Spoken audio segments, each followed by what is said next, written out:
তার সব দিকের ইনকাম বন্ধ হয়ে যায়, কিন্তু 3 রাস্তায় কবরে তার কাছে নিয়ামত পৌঁছতে থাকে, ইনকাম হইতে থাকে। একটা রাস্তা হলো কেউ যদি সাদাকায়ে জারিয়া করে যায়, তো মরার পরেও এই পিতার কবরে।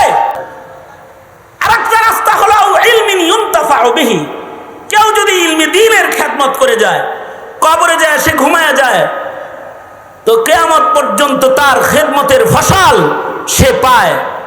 যেমন আমাদের আবু আজদাদ, তারা ইলমে দ্বীনের খেদমত করে ফকর ফাকার জিন্দেগিকে নিজের জন্য আপনায় নিয়া তারা জাতিকে মুহাদ্দিস, শেখুল হাদিস, মুফতি, যোগ্য নায়েবে নবী এই জাতিকে তারা উপহার দিয়ে গেছেন। এই জাতিকে তারা দিয়ে গেছেন, দিয়ে তারা কবরে চলে গেছেন ঠিকই, কিন্তু এই তাদের মেহনতের এই গোষ্ঠীটা যারা জাতির ঈমান, জাতির আদর্শ রক্ষার মেহনত কইরা যাইতেছে, এদের একটা কর্মের সওয়াবের একটা পার্সেন্ট তাদের কবরেও যুক্ত হইতেছে। তার মানে হলো আমি আমার উস্তাদের কাছে পড়ে আপনাদের কাছে বসেছি কিছু সত্য দাওয়াত পৌঁছে দেওয়ার জন্য। আমার এই দাওয়াতের প্রতিটি শব্দ, প্রতিটি অক্ষর যা আমার মুখে উচ্চারিত হইতেছে, এইগুলো সওয়াব হিসাবে এর একটা পার্সেন্ট আমার আসাতে যায় কেরামের কবরের ভেতরেও পৌঁছতেছে। আল্লাহু আকবার। যারা এই দ্বীনি ইলমি খেদমত আঞ্জাম দিতে কুরবানি দিয়ে যায়, তাদের কবরে ইনকামের দরওয়াজা খুলে যায়। আর আল্লাহর রাসূল বলেন, লাস্ট হলো কেউ যদি একটা ভালো সন্তান দুনিয়ায় রেখে যায়, তাহলে এই ভালো সন্তানের কারণে মা বাপ কবরে শুয়ে শুয়ে সন্তানের দোয়া পায়। আও ওয়ালাদিন সালিহিন ইয়াদউ লাহু, সন্তানরা মা বাবার জন্য আল্লাহর কাছে দোয়া করতে থাকে। এই দোয়ার মাধ্যমে মা বাবার কবরের আযাব আল্লাহ তাআলা মাফ করে দেয়। এই দোয়ার কারণে মা বাবার দারাজাত আল্লাহ তাআলা বুলন্দ করে দেয়। শুধু বুলন্দ করে তা না, ময়দানে মাহশারে এই সন্তানদের কারণেই আল্লাহ তাআলা জান্নাতীদের সামনে সুসন্তানের পিতামাতাকে দাঁড় করায়া একজন হাফিজুল কোরআনের মা বাপকে আল্লাহ তাআলা হাসরের মাঠে নূরের তাজ নিজ হাতে পরায়া সম্মান দিবেন। মা বাবার মাথায় আল্লাহর হাতে পরায়া দেওয়া ওই তাজের আলো রাসূল বলেছেন সূর্যের আলোর চাইতেও অনেক বেশি ভালো হবে। এই সম্মান আখিরাতে, এই মর্যাদা আখিরাতে পিতামাতা পাবে সুসন্তানের কারণে। আর যদি সন্তান হয় কুসন্তান, তাহলে দুনিয়ার জীবনে পাবে সন্তানের কারণে ভর্ৎসনা, গালি, তিরস্কার, যন্ত্রণা, সুকুন আর ইতমিনান নয়। দুনিয়াতে তার সন্তান তাকে দিবে কষ্ট, যে কারণে তার চক্ষু অশ্রু ঝরাবে। আর কবরে যখন থাকবে, সন্তানের কুকর্মের ধাক্কা তার কবরে পৌঁছবে। হাসরের কঠিন ময়দানে আল্লাহ বলবে, ছেলে সন্তান দিছিলাম, দায়িত্ব কি আদায় করেছো হিসাব দাও। আলা কুল্লুকুম রাইন ওয়া কুল্লুকুম মাসউলুন আন রাইয়াতিহি, যার যার দায়িত্বের জায়গা থেকে তাকে আল্লাহ তাআলা আদালতে দাঁড় করায় জিজ্ঞাসাবাদ শুরু করবে। সেদিন বলবে, তোমার যে ছেলে মেয়ে দিছিলাম এগরে তাওহীদ ঈমান ইসলাম শিখাইছিল তো? জিজ্ঞাসা করবে। ওই দিন এই সন্তানগুলো পিতা মাতার কষ্টের কারণ হবে, দুঃখের কারণ হবে। এই কারণে আল্লাহ তাআলা বলেন, পিতাদেরকে আল্লাহ তাআলা শিখায়া দেন, হে পিতার কাফেলা, তোমাদেরকে নাজাতের পথ আমি দেখায়া দিচ্ছি, তোমরা আমার কাছে দোয়া করো, আমাকে ডেকে ডেকে তোমরা বলো, ওগো আল্লাহ, আমার খানদানের ভেতরে, আমার নসলের ভেতরে আপনি কোনো ভ্রষ্ট সন্তান দিবেন না। আমার চোখের পানি ঝরায় এমন কোনো সন্তান আমার খানদানে আপনি দিয়েন না। ওগো আল্লাহ, আমার রক্তে আপনি গাঞ্জাখোর দিয়েন না, গাঞ্জাখোরদের লিডার দিয়েন না। আল্লাহ বলে, বান্দা তুমি আমার কাছে বলো, ওগো আল্লাহ, আপনি আপনি আমার খানদানে চোর দিবেন না, ডাকাত দিবেন না, খুনি দিবেন না, জানি জেনাকার দিবেন না, মিথ্যাবাদী দিবেন না, অন্যায়কারী দিবেন না। ওগো আল্লাহ, আপনি আমার খানদানের ভেতরে এমন কিছু সন্তান আমাকে দান করেন, আমার বিবি, আমার নসলে এমন আওলাদ আপনি আমাকে দেন যে সন্তান চোখের পানি ঝরাইবে না, যে সন্তান দেখলে আমার চোখ শীতল হয়ে যাবে, যে সন্তান বদকারদের সর্দার হবে না, যে সন্তান হবে নেককার অথবা নেককারদের সর্দার। ওগো আল্লাহ, আপনি আমাদেরকে নেককার মুত্তাকিদের সর্দার হিসেবে আপনি কবুল মঞ্জুর করে নেন। এই দোয়া আল্লাহ নিজে আমাদের শিখাইছে, যে আয়াতে কারিমার মাধ্যমে দোয়াটা শিখাইছে। কারণ সন্তান তো আল্লাহই দিবে, খাজা বাবা অথবা মাজার কবর তো আর বান্দাকে সন্তান দেয় না, মানুষের সন্তান দেয় না। বুঝা থাকলে আপনারা আওয়াজ করে বলেন, সন্তান দেনেওয়ালা একমাত্র কে? জোরে করে বলেন।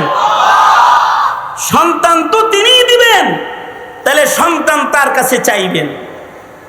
কোনটা চাইবেন? নষ্ট ভ্রষ্ট না, উৎকৃষ্ট ভালোটা চাইবেন। যেই সন্তানটা হবে নেককারদের সর্দার সন্তান, এটা চাওন লাগবে। আপনি আমি চাইলাম, দোয়া করলাম, দোয়া করার পরে ছেলেটা ভালো হইতেও পারে, নাও হইতে পারে। কারণ ইন্নাকা লা তাহদি মান আহবাবতা ওয়ালাকিন্নাল্লাহা ইয়াহদি মান ইয়াশা। কে ভালো হবে, কে হেদায়েতের উপরে চলবে, এই ফয়সালা তো আসমানে হবে।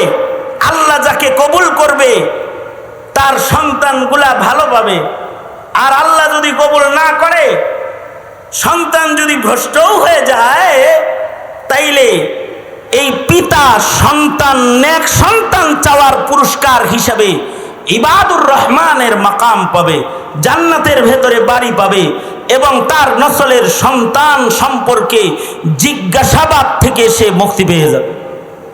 শুধু দোয়ার দ্বারায়, খালি দোয়া করছে, দোয়ার কারণেই তার এই রাস্তাগুলো, এই সিঁড়িগুলো তার পার হয়ে যাবে। একটা হলো দোয়া করার কারণে, দোয়াটাই ভালো সন্তান চাওয়াটাই একটা ইবাদত। এই ইবাদত করার কারণে তাকে আল্লাহ তাআলা ইবাদুর রহমানের মাকাম দান করবে, সে হবে ইবাদুর রহমানদের একজন। শুধু তাই নয়, উলাইকা ইউজজাউনাল গুরফাতা বিমা সাবারু ওয়া ইউলাক্কাউনা ফিহা তাহিয়াতাও ওয়া সালামা। শুধুই মাত্র ইবাদুর রহমান নয়, মহান আল্লাহ জান্নাতও দান করবেন দোয়াটার কারণে। দোয়াটা হলো আল্লাহ শিখায় দিতেছে, আল্লাহর শিখানোর শব্দে প্রতিটি পিতা মাতা বলতে থাকবে আল্লাহর কাছে, রব্বানা হাবলানা মিন আজওয়াজিনা ওয়া যুররিয়াতিনা কুররাতা আ'য়ুন ওয়াজআলনা লিল মুত্তাকিনা ইমামা। আপনারা সবাই যারা বুবা না আর কি, যারা মুখ আছে যাদের, তারা আমার লোক একটু পড়েন, রব্বানা। আর জোরে কইতেন না? তাহলে জোরে করে বলেন রব্বানা। জোরে পড়লে লাভ আছে, সবার সাথে পড়লে শুদ্ধ হয়ে যাইব, ভুলগুলা ঠিক হয়ে যাইব। দেখেন না, নুরানি মক্তবের ভেতরে জোরে জোরে বাচ্চাদেরকে আমরা পড়াই, কারণ তাতে মাখরাজ ঠিক হয়ে যায়, উচ্চারণ ঠিক হয়ে যায়। জোরে আওয়াজ করে বলেন রব্বানা হাবলানা মিন আজওয়াজিনা ওয়া যুররিয়াতিনা কুররাতা আ'য়ুন ওয়াজআলনা লিল মুত্তাকিনা ইমামা। প্রতি নামাজের পরে বারবার ক্ষণে ক্ষণে যখন স্মরণ হবে, পিতার কাফিলা এই দোয়া করবে আল্লাহর কাছে, এটা আল্লাহ পাকের পছন্দ। আল্লাহকে বলবে হাবলানা মিন আজওয়াজিনা ওয়া যুররিয়াতিনা কুররাতা আয়ুন, ওগো আল্লাহ তুমি আমাকে এমন সন্তান দান করো যে সন্তান দেখলে আমার চোখ জুড়াইয়া যাইব, দিল ঠান্ডা হয়ে যাইব। ওগো আল্লাহ তুমি আমাকে এমন সন্তান দান করো যেটা হবে নেককারদের সর্দার, আমাদেরকে তুমি মুত্তাকিদের সর্দার হিসেবে কবুল মঞ্জুর করো। এ দোয়া করার পরে কবুল না হইলেও উলাইকা ইউজাউনাল গুরফাতা বিমা সাবারু, আল্লাহ তাআলা এর বদলায় জান্নাতের ভেতরে বান্দাকে বাড়ি দান করবে। আর যদি দোয়া কবুল হয়া একটা নেক সন্তান কারোর ঘরে আইসা যায়, তাহলে তার দুনিয়ার জিন্দেগি সুন্দর হয়ে যায়, কবরের জিন্দেগি তার সফল হয়ে যায়, আখিরাতে পুরস্কার পাওয়ার রাস্তা তার খুলে যায়। একটা সন্তানের কারণে সব তার অর্জন হয়ে যায়। আর যদি একাধিক হয় তাহলে তো সুখের সীমানা নাই। একাধিক সন্তান যদি কারোর ভালো হয় তাহলে তার সুখের সীমানা নাই। আমি এক চাচার সাথে হজ্জে বাইতুল্লাহর সফরে এক রুমে আছি, তার মেয়ের জামাই পাশের রুম থেকে শ্বশুরের জন্য নাস্তা নিয়ে আইছে। দেখতে বড় সুন্নতি লিবাস, সুন্দর চেহারা। তো চাচা আমাকে পরিচয় করায় দেয়, হুজুর এটা ছোট মেয়ের জামাই, ছোট মেয়ের জামাই। আমি দেখা মনে করছি ইনি হয়তোবা কোনো শাইখুল হাদিস হবেন অথবা মুহাদ্দিস হবেন, মাদ্রাসার কোনো উস্তাদ হবেন, হয়তো দেখাই এরকম ধারণা করছি। কিছু মানুষ আছে না মাদ্রাসার বারান্দা দিয়েও যায় নাই কিন্তু পাক্কা শাইখুল হাদিস মনে হয়, এরকম আছে না কিছু, এইরকম একটা আর কি। তা আমি ডরে ভয়ে জিগায় লাইছি, ভাইজান কোন মাদ্রাসার খাদেম আপনি, কোন মাদ্রাসায় খেদমত করেন? সে একটু লজ্জা পাইছে, সে কয় হুজুর আমি আলেম না, আমি ইঞ্জিনিয়ার। মাশাআল্লাহ, ইঞ্জিনিয়ার মানুষ, এত সুন্দর রং, এইরকম সুন্দর রং। ওই লোক বলে দাওয়াত তাবলীগের নিসবতে আর আল্লাহওয়ালাদের সোহবত আমাকে একটা নকল কালার দান করছে, এটা আসল না, এটা নকল। আলেমদের বাদ ধরছি। এই কথা বইলা এক পর্যায়ে তার চোখ দিয়ে পানি গড়ায় গেছে। তা আমি তাকে বুকে জড়ায় পিঠে হাত দিয়ে বললাম, কিছু কিছু নকল আছে ময়দানে মাহশারে নাজাতের জন্য কাজ করবে। আল্লাহর রাসূল বলেছেন মান তাশাব্বাহা বিকাউমিন ফাহুয়া মিনহুম, নবীজি বলেছেন যাকে যার মতন দেখা যাবে ময়দানে মাহশারে সে তার লাগে খারাপ। আপনারা যেহেতু মোল্লা মোল্লা লাগে, নেককার নেককার রং, শাইখুল হাদিস শাইখুল হাদিস রং, রঙের কারণে যদি নেককারদের সাথে আল্লাহ ডান হাতে আমল নামাত দিয়ে দাঁড় করায় দেয় তাহলে তো পার পায়ে গেলেন গা। এবার আল্লাহর কাছে আপনি দোয়া করেন আপনার এই নকলটাকেই যেন আল্লাহ তাআলা কবুল আর মঞ্জুর করে নেয়। এই নকলটা কবুল হইল লাভ। তো চাচারে জিগাইলাম, বললেন ছোট মেয়ের জামাই, কালারটা এত শাইখুল হাদিস মার্কা লাগে, এরকম জামাই কি আরো আছে? ছেলে মেয়ে কয়জন? চাচা কয় 2 ছেলে 2 মেয়ে, 4 জন। আমি জিগাইলাম সবগুলাই কি এরকম কালার নাকি? চাচা বুকে হাত দিয়া বড় সুন্দর করে একটা আলহামদুলিল্লাহ বলে কয়, আলহামদুলিল্লাহ হুজুর, আল্লাহ আমার সবগুলা বাচ্চা কি জায়েজ না জায়েজ, হালাল হারাম, পর্দা, দিন, ইসলামের একটা বুঝ দান করছে। এইটা আমি বাপের একটা বড় শান্তি। এটাই হলো কুররাত আয়ুন, এটা দিলের শান্তি আমার, যে আমার সন্তানগুলা সবগুলাই আলহামদুলিল্লাহ দিনের বুঝ পাইছে। হ্যাঁ, মেয়ের জামাই আমার কানে কানে কয়, আব্বা মিথ্যা কথা বলছে কিন্তু একটা আপনার কাছে, ওনার ছেলে মেয়ে 4 জন না 5 জন, 3 ছেলে 2 মেয়ে, মোট 5টা। জামাই কয় 5টা, শ্বশুর কয় 4টা। আমি জিগাইলাম চাচা কই আছেন এটা জানেন? আপাতত মক্কাতুল মুকাররমায় আছেন, এইখানে কিন্তু নেকি করলে লাখ গুণ। 1 রাকাত নামাজ পড়লে 1 লাখ রাকাতের সব। একটা মিছা কথা কইলে কিরকম বুঝেননি? জিগাইলাম কয়জন? জান্না বুঝা মিথ্যা একটা বলে আলাইলেন। ছেলে মেয়ে 4 জন, একটারে বাদ দিছেন কেন? আপনার কি 5টা না? আমি খবর নিছি আপনার মেয়ের জামাই বলছি 5টা ছেলে সন্তান, 5টা, একটারে গুনাহ থেকে ছাড়লেন কেন? চাচা তখন বড় সুন্দর করে বলে, হুজুর আপনাদের মুখেই তো শুনেছি, যেটা কথা শুনে না এটারে বাদ দিয়ে রাখা ভালো। কারণ নূহ আলাইহিস সালাতু ওয়াস সালাম যখন নিজের ছেলেকে ডাকতেছিল, ছেলে আয় আয়, যাস না, প্লাবন আইতেছি কিন্তু নৌকায় ওঠ। ও আমার ছেলে যায়ও না। অবাধ্য সন্তান, পথভ্রষ্ট সন্তানকেও নিজের ছেলে বলে বলে যখন আহ্বান করছিল, মহান আল্লাহ কি নবীজিকে সান্ত্বনা দিয়ে তখন কয় নাই, নূহ নিজের ছেলে বলে ডাইকো না, সে তোমার হাল না, তাকে আমি তোমার হাল হিসেবে গণি না। আমি চাই যে সন্তান আমার নাজাতের হাল না, আমার আখিরাতের সম্পদ না, এইটাকে গণনা কইরা আমি মুসিবতে পড়তে চাই না। আমি চাই কাবা ঘরের এরিয়ায় ওইটারে বাদ দিয়া সংখ্যাটা কবুল করাইতে।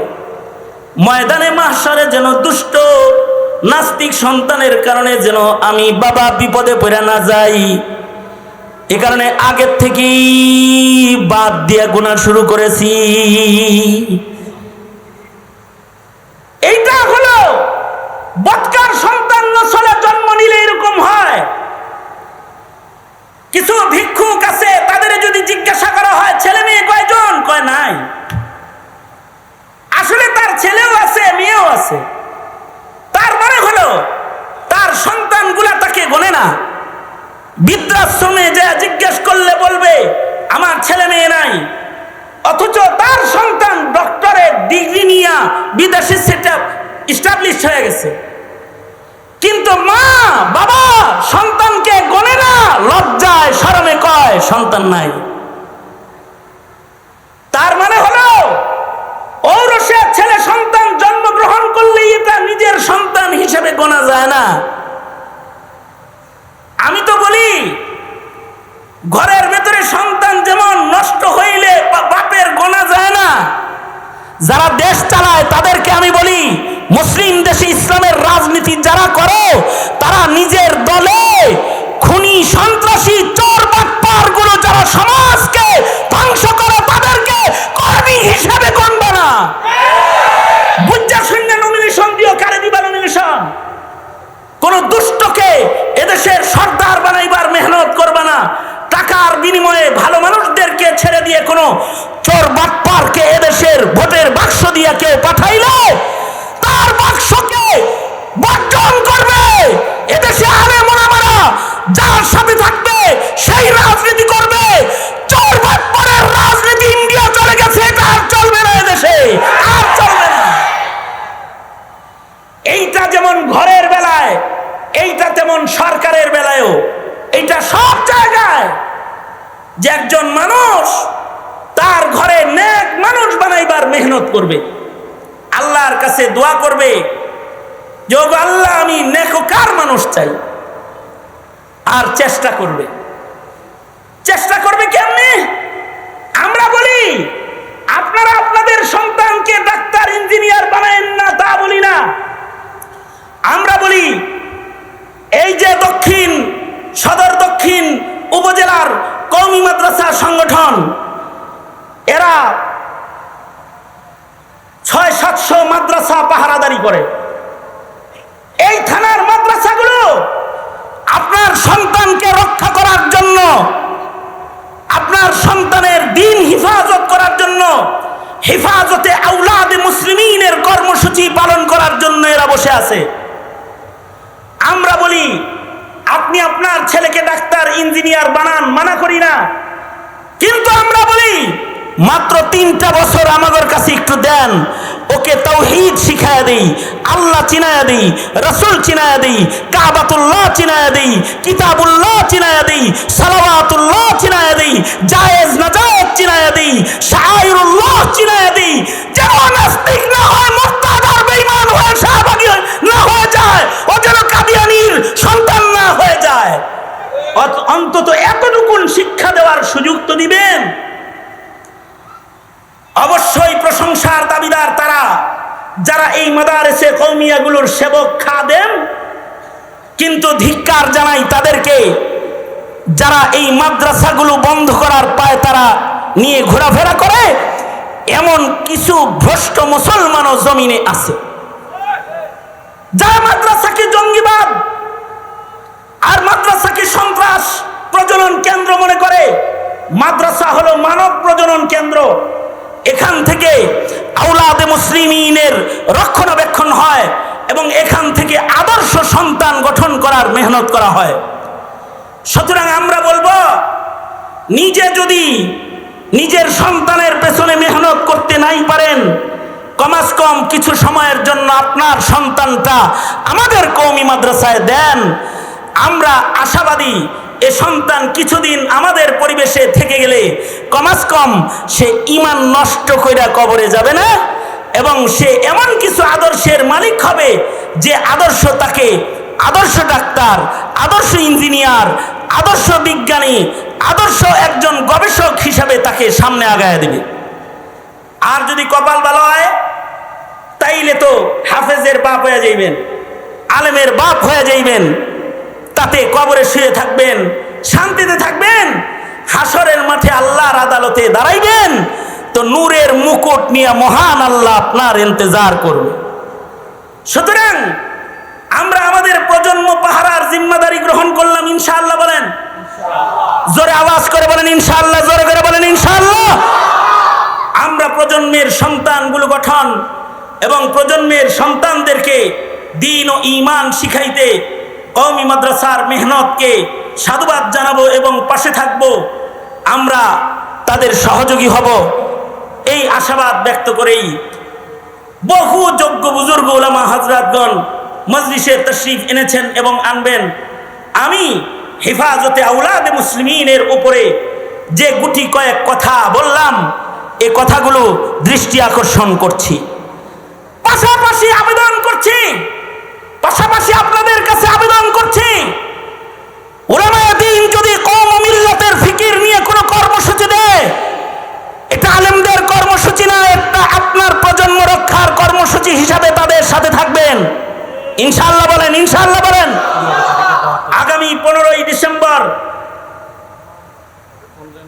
আগামী 15ই নভেম্বর সোহরাওয়ার্দী উদ্যানে সর্বোচ্চ খতমে নবুয়তের সংরক্ষণ কমিটিগুলোর উদ্যোগে আয়োজিত মধুপুরের পীর সাহেব হুজুরের সাদারাতে খতমে নবুয়ত আন্তর্জাতিক মহাসম্মেলন অনুষ্ঠিত হবে সোহরাওয়ার্দী উদ্যানে। খুব লম্বা সময় নয়, সকাল থেকে দুপুর পর্যন্ত মাত্র দেশ এবং বিদেশের আন্তর্জাতিক উলামা হযরতরা, আফগানিস্তান, পাকিস্তান, সৌদি আরব থেকে মেহমানরা সেখানে আসবেন। নবীর প্রেমে আপনার সন্তানকে নবী চিনাইতে নিজের সন্তানকেও পাঠাবেন এবং নিজেও নবীর প্রেমের দস্তখত করতে খতমে নবুয়ত মহাসম্মেলনে যোগদান করবেন। এই দাওয়াত জানিয়ে আমি আমার সংক্ষিপ্ত বক্তব্য এখানেই ইতি টানছি। আল্লাহ তাআলা আমাদের প্রজন্মের সন্তানদের রক্ষণাবেক্ষণের যে জিম্মাদারি আমাদেরকে দিয়েছেন তা পালন করার তৌফিক আমাদেরকে আল্লাহ তাআলা দান করেন। আমিন। ওয়া আখিরু দাওয়ানা আলহামদুলিল্লাহি রাব্বিল আলামিন। আসসালামু আলাইকুম ওয়া রাহমাতুল্লাহি ওয়া বারাকাতুহু।